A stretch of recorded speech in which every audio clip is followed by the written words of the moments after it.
Dalam hal inilah apa? Bapakku dipermuliakan, yaitu jika kamu berbuah banyak dan dengan demikian kamu adalah murid-muridku. Katakan saya wajib berbuah banyak. Saya percaya ketika Kristus ada di dalam hidup kita, saudara, maka ada buah yang akan kelihatan dari hidup kita. Saudara, kita harus memberi perhatian hari-hari ini, saudara, supaya kita jangan sampai, saudara, kita sendiri tidak berbuah dan kita tidak mau atau menghalangi orang lain untuk berbuah. Saudara, bagaimana supaya kita berbuah lebat?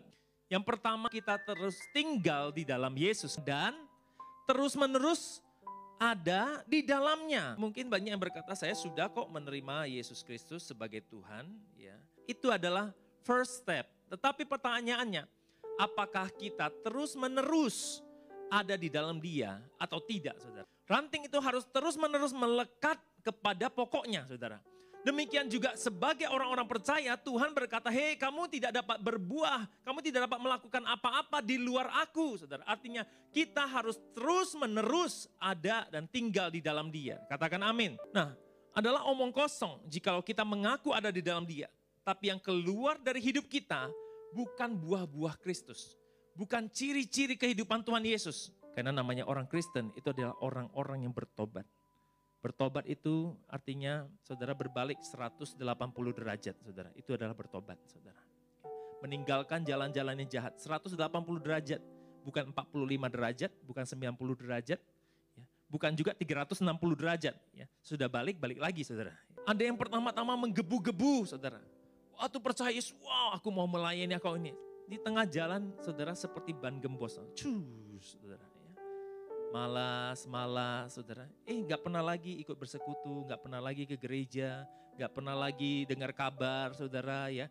FC ditanya hadir gak hadir, ikut online gak online, saudara. Hilang tanpa berita, saudara. Jangan sampai kita menjadi orang-orang yang hanya menyala-nyala sebentar, saudara. Lalu kemudian gembos, saudara.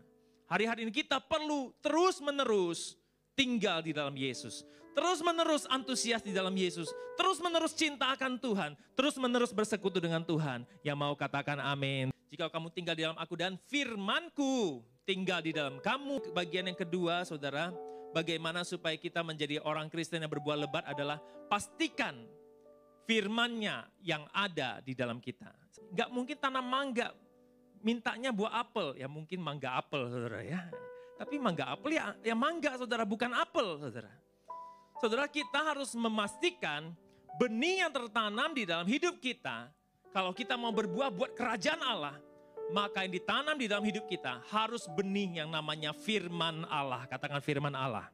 Tuhan Yesus menceritakan kepada murid-muridnya tentang ladangnya yang ditanami gandum, saudara. Lalu pada waktu pagi hari, saudara, waktu mulai tumbuh, saudara, pekerja-pekerjanya mendapati begini. Tuhan, bukankah engkau menanam gandum? Kok ada ilalang yang tumbuh, saudara? Saudara tahu perumpamaan itu yang Tuhan Yesus ceritakan, saudara? Dia bilang gini, Tuhan itu menjawab seorang musuh yang melakukannya. Saudara bisa dapati kisah ini dalam Matius 13 ayat 24 sampai 28. Saudara, kita tidak dapat mengharapkan buah kerajaan Allah terjadi dalam hidup kita. Buah janji Tuhan terjadi dalam hidup kita.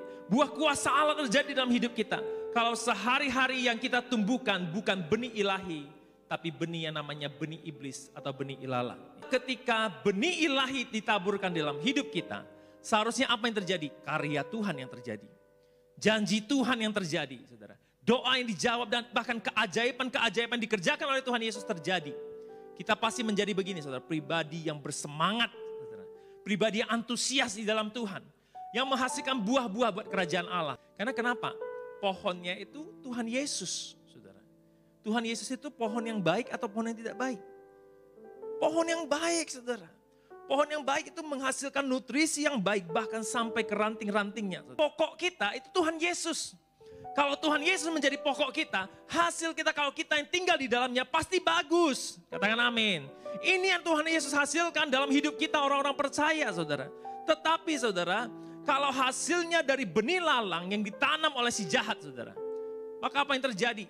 Bahkan kita menjadi pribadi yang tidak bersemangat. Mati rohani terhadap Tuhan, saudara. Ya. Ada yang bilang mati rasa, ilfil saudara sama Tuhan. Hal-hal rohani dan sebagainya, bicara pelayanan, bicara persembahan, bicara tentang melakukan pekerjaan buat Tuhan, bicara doa, bicara pujian penyembahan, mati rohani saudara, ilfil saudara. Biasa aja tuh saudara. Orang-orang yang ditanam oleh benih-benih ilalang saudara, tidak menghasilkan buah-buah buat kerajaan Allah saudara. Gandum dan ilalang itu mirip saudara. Tapi apa yang menjadi beda antara gandum dan ilalang saudara? Gandum itu menghasilkan buah-buah yang padat saudara, berisi. Tapi ilalang ya saudara, kelihatannya ada tapi kosong saudara. Saudara, jangan sampai kita membiarkan iblis menyebarkan benih-benih ilalang itu dalam hidup kita. Jangan sampai ada orang saudara yang memberikan wadahnya, hidupnya untuk ditanam benih-benih iblis. Kecewa, sirik, iri, benci, dendam, putus asa, malas dan sebagainya saudara. Ciri-ciri yang jelas saudara, kalau ada sebuah parasit di dalam pohon saudara, bahwa pohon yang diharapkan hasilnya bagus itu, kemudian akan menyusut hasilnya. Benar? Begitulah cara kerja prinsip iblis ketika dia menanam benih-benih ilalang itu saudara. Apa yang terjadi? Dia akan menyedot nutrisi yang seharusnya buat benih ilahi menjadi buat benih iblis itu saudara. Ya.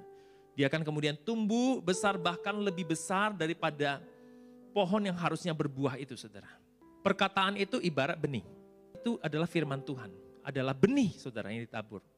Jadi kita bisa ibaratkan perkataan dunia itu atau perkataan iblis itu bisa juga merupakan sebuah benih. Saudara perhatikan kisah Hawa waktu jatuh di dalam dosa. Iblis pakai kata-kata. Benar kan saudara?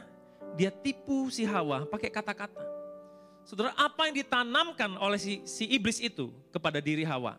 Dia menanamkan begini, curigaisme saudara. Dia menanamkan prasangka. Kenapa? Iblis itu bilang gini, Tuhan tuh bohong tuh. Itu enggak benar. Kalau kamu makan buah ini, kamu akan jadi pinter. Kamu akan jadi lebih daripada Tuhan. Kamu akan sama seperti Tuhan.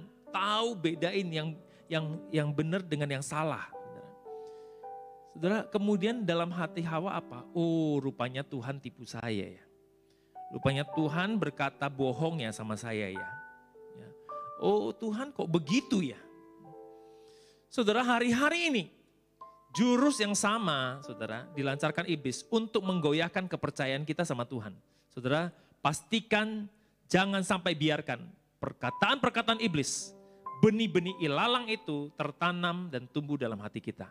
Yang mengerti katakan amin.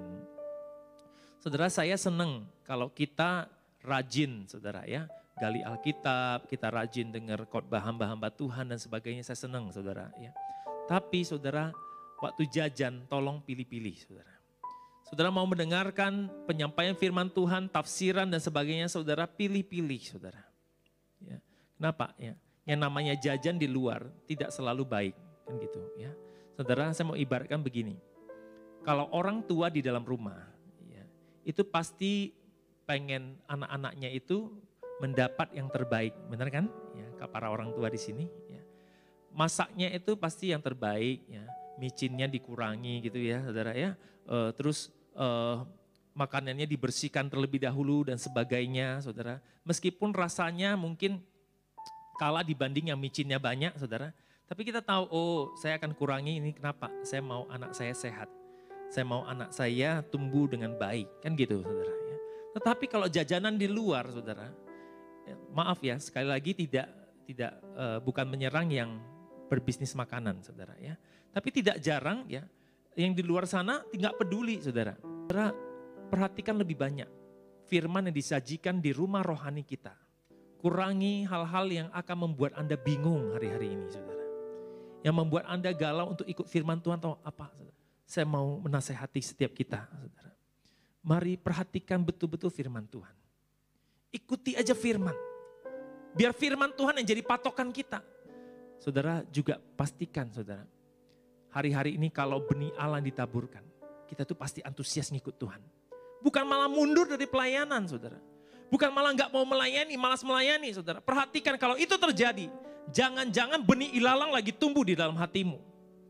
Saudara, jangan biarkan dia tumbuh besar. Segera cabut benih itu. Amin saudara. Yaitu jika kamu berbuah banyak. Dengan demikian kamu adalah murid-muridku. Saudara, saya rindu setiap kita kedapatan menjadi murid-murid yang berbuah lebat buat Tuhan. Dan suatu kali kelak kita akan masuk dalam kerajaan yang mulia. Berikan tepuk tangan buat Tuhan kita.